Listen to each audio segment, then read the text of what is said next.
5 seconds. Get ready. Friends, it gives me very great pleasure to be present here on the joyous occasion of the Republic Day. Many years ago, on this day, we gave to ourselves a constitution and brought into being a government of the people, for the people, and by the people. In spite of various pressures and difficult circumstances that we had to face from time to time, we have been able to make progress in many fields. Today, we are regarded as one of the largest democracies of the world. This is something which every Indian should really be proud of. I think that this is a proper occasion for us to assess what we have done till now for the development of the country. At the same time, we have to think about what should be done in the future.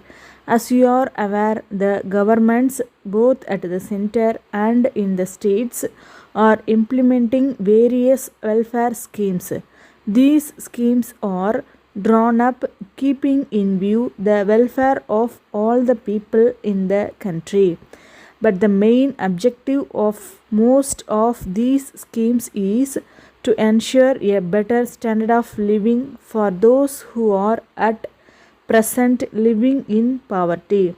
However, doubts arise every now and then whether the entire benefits of the measures undertaken by the government have reached the poor people, especially in the rural areas all over the country. Of course, there are various agencies of the government which are made responsible for the effective working of the schemes, but the success of the various plans launched by the government depends to a large extent to the cooperation of the general public. The welfare of the country as a whole should be kept in view above all other considerations. We should not at all give room for differences arising among the people on the basis of class, caste, religion, and region.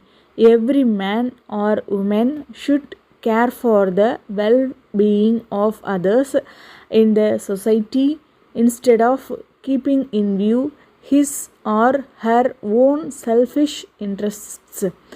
If such an attitude is created in the mind of every Indian citizen, I have no doubt that our country will be able to become one of the most developed nations of the world.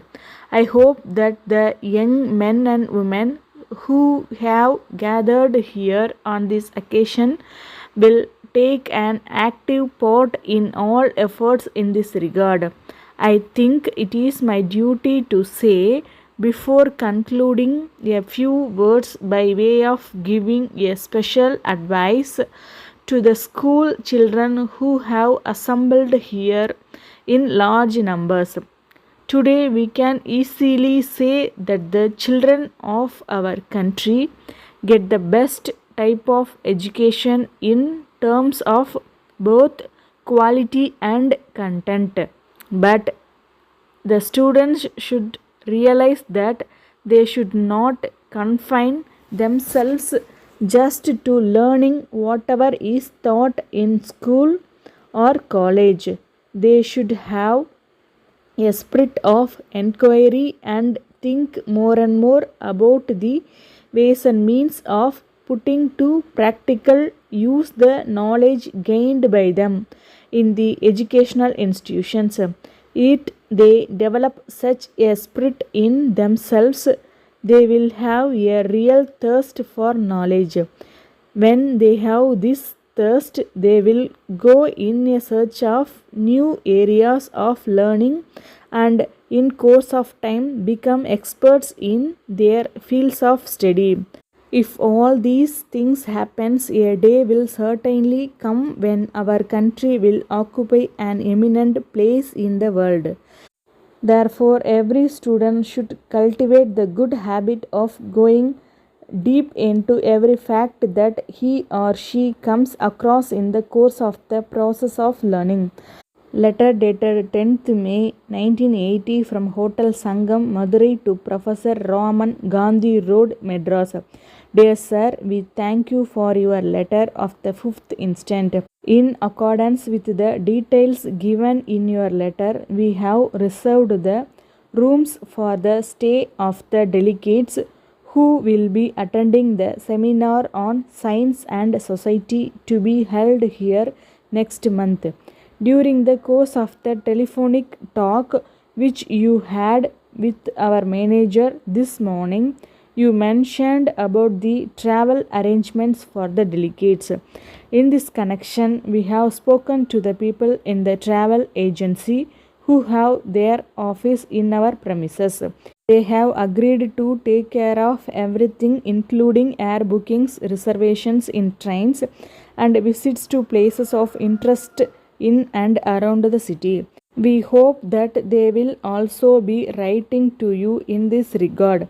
From the program sent by you along with your letter, we find that the delegates have some free time in the afternoon of the last day.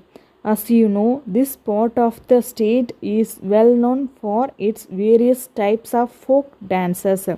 If you are interested, we can arrange a cultural program of these dances in our Meenakshi Hall. We are sure that the visitors will enjoy the program and carry happy memories of their stay in this historic city. We look forward to hearing from you in this regard. Yours faithfully,